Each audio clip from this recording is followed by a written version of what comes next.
بسم اللہ الرحمن الرحیم۔ ایک مسئلے کی وضاحت کرنی ہے کہ سجدہ سہو کب لازم ہوتا ہے، کہ انسان نماز پڑھ رہا ہو تو اسے کیسے معلوم ہوگا کہ مجھ پر سجدہ سہو لازم ہو گیا ہے، یا نماز میں کوئی ایسی غلطی ہو جائے، کون سی ایسی غلطی ہے کہ جس پر سجدہ سہو لازم ہو جاتا ہے۔ اس کا آسان سا طریقہ آپ سمجھ لیں کہ دیکھیں، آپ سب سے پہلے جو نماز کے فرائض اور واجبات ہیں وہ کتنے ہیں، موٹے موٹے وہ یاد کر لیں۔ اب فرض میں تاخیر ہو جائے تو سجدہ سہو واجب ہوتا ہے، واجب چھوٹ جائے یا زیادہ ہو جائے تو سجدہ سہو واجب ہوتا ہے۔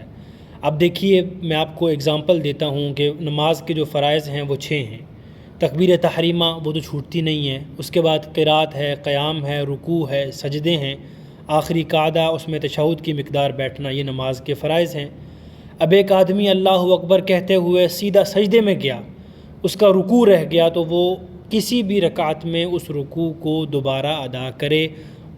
اگر وہ ادا نہیں کرتا، رکوع کرتا ہی نہیں ہے، وہ رکوع رہ جاتا ہے، تو اس کی نماز نہیں ہوگی۔ لیکن اگر وہ آگے کسی رکعت میں رکوع کر دیتا ہے تو اس پر سجدہ سہو واجب ہو جائے گا۔ اب دیکھیں نا کہ فرض میں تاخیر ہو گئی تو سجدہ سہو واجب ہو گیا۔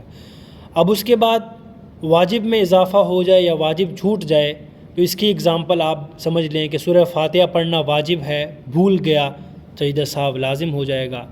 درمیان میں 2 رکعت کے بعد تشہد میں بیٹھنا، 2 قعدوں میں بیٹھنا، اگر وہ نہیں بیٹھا تو کھڑا ہو گیا تو اسے سجدہ سہو لازم ہوگا۔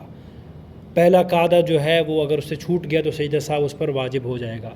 اب اضافے کی مقدار کیا ہے، کہ اضافہ کیسے ہوگا؟ 2 بار سورہ فاتحہ پڑھ لی، سجدہ سہو واجب ہو گیا۔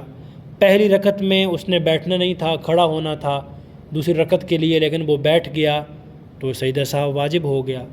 اگر بھول کر 4 رکعت والی نماز میں تیسری رکعت میں وہ بیٹھ گیا، کہ تیسری رکعت میں وہ بیٹھ گیا تو اسے یاد آیا، پھر وہ کھڑا ہو گیا تو اس پر سجدہ سہو واجب ہو جائے گا۔ کہ آسان سی مثال میں نے آپ کو بتا دی کہ جو فرائض ہیں اگر وہ چھوٹ جائیں تو نماز نہیں ہوتی، اس میں تاخیر ہو جائے تو سجدہ سہو واجب ہوتا ہے، اور اگر واجب چھوٹ جائے یا واجب میں اضافہ ہو جائے تو تب بھی سجدہ سہو واجب ہوتا ہے۔